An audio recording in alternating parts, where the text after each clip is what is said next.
berbicara tentang buah roh, dengan jelas kita tentunya mengingat didasarkan pada Galatia pasal 5 ayat 22 sampai dengan 23, yaitu kasih, sukacita, damai sejahtera, kesabaran, kemurahan, kebaikan, kesetiaan, kelemah lembutan, dan penguasaan diri.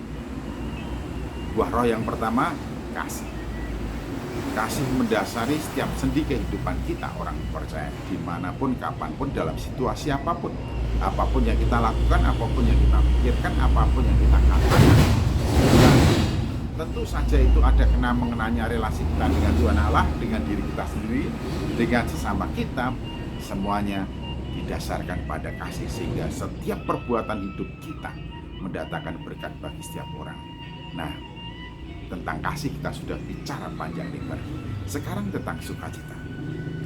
Rasul Paulus memberikan penegasan, bersukacitalah.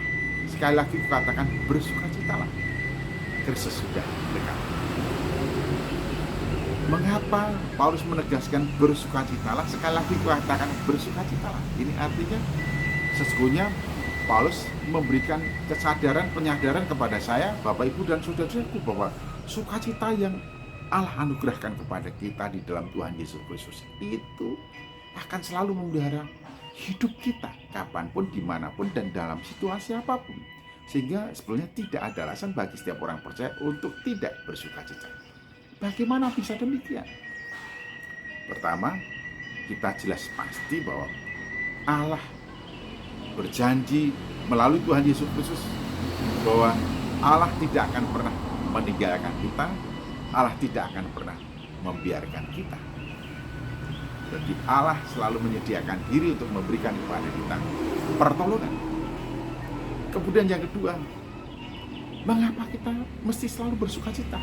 Padahal kita tidak luput dari berbagai macam problema dan persoalan dalam hidup ini.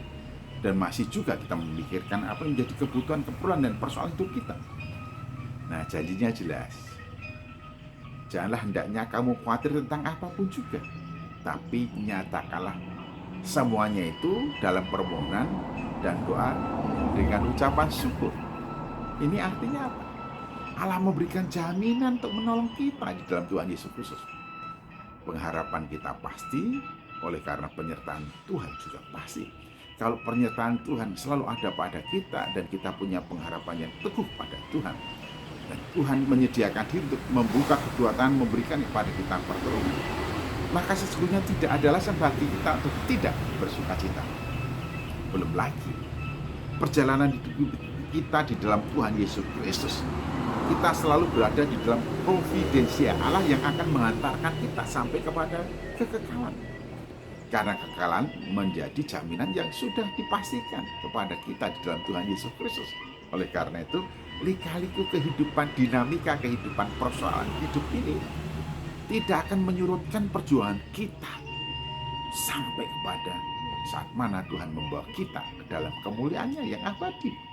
Oleh karena itu, segala persoalan yang hidup ini menjadi bagian yang tidak terpisahkan dalam hidup kita, yang tidak akan membuat kita tidak bersukacita.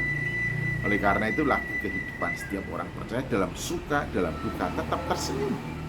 Allah tidak pernah menjanjikan akan selalu hujan, akan selalu panas, tapi Ia menjanjikan penyertaannya. Ia menjanjikan pertolongannya. Nah, kalau janji Allah ini pasti dan Dia selalu pasti akan mengenapi pada kita, maka semestinya tidak ada sesuatu pun yang merenggut dari kehidupan kita. Sukacita itu kita senantiasa bersukacita oleh karena kasih karunia Allah di dalam Tuhan Yesus Kristus. Dan juga dikatakan Allah sekali-kali tidak akan pernah meninggalkan kita, berarti Ia akan selalu memimpin, menyertai, menuntun, menolong, dan membimbing kita. Lalu apa yang kita khawatirkan lagi tentang hidup ini? Allah menyertai kita, Allah menyediakan segala sesuatu, bahkan Allah yang akan menuntun, membawa kita kepada kekekalan. Segala sesuatunya pasti di tangan Allah. Kalau demikian, mestinya tidak ada sesuatu pun di dalam dunia ini yang mempengaruhi dan merenggut sukacita dari dalam hati kita. Karena itu, sebagai orang Kristen, tentu saja kita selalu ingat, bersukacitalah, hendaklah kau selalu bersukacita. Karena tidak ada sesuatu pun yang dapat merenggut sukacita Allah di dalam kehidupan kita, sesuai dengan janji Allah kepada kepada kita semuanya. Dan kalau kita tidak lagi bersukacita, sukacita kita terganggu, hidup kita dikuasai oleh kekhawatiran, pasti ada sesuatu yang tidak beres dalam hidup kita. Cepatlah kita kembali kepada Allah, bahwa di dalam Dia telah memberikan kepada kita segala jaminan yang mendatangkan kepada kita menikmati sukacitanya.